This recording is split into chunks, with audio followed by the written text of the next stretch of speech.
お前と会えない寂しさだけから行きずりの女を愛して俺それほど長くもない旅に疲れ果てた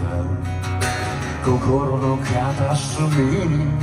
お前の泣き顔がぼやけて薄る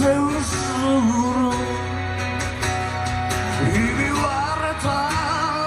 鏡の中に裏切り者の顔が歪む色あせた写真の中でお前の微笑みが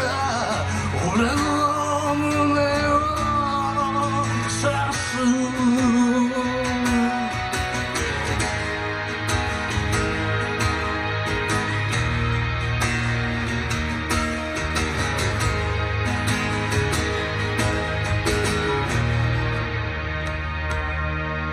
サイレン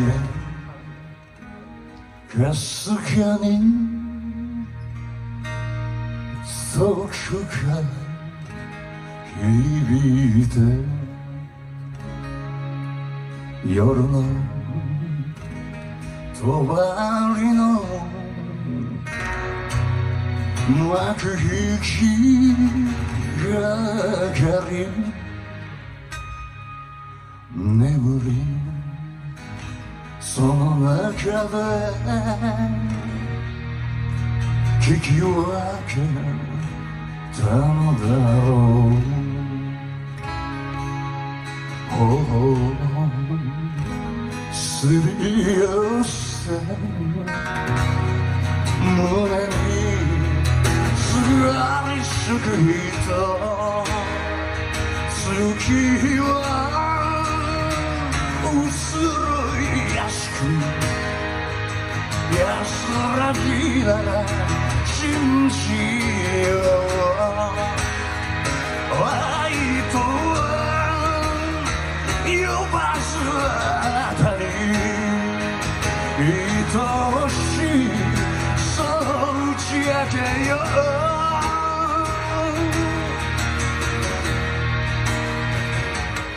う身も心も身も心も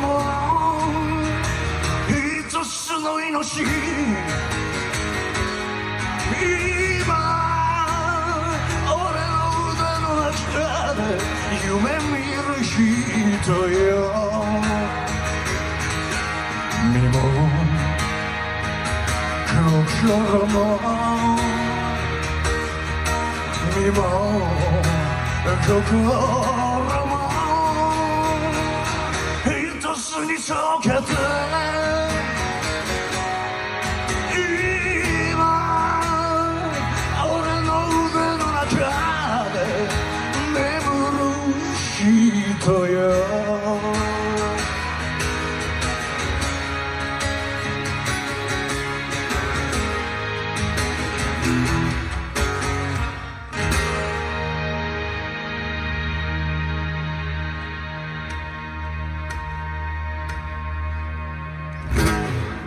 どうもどうも。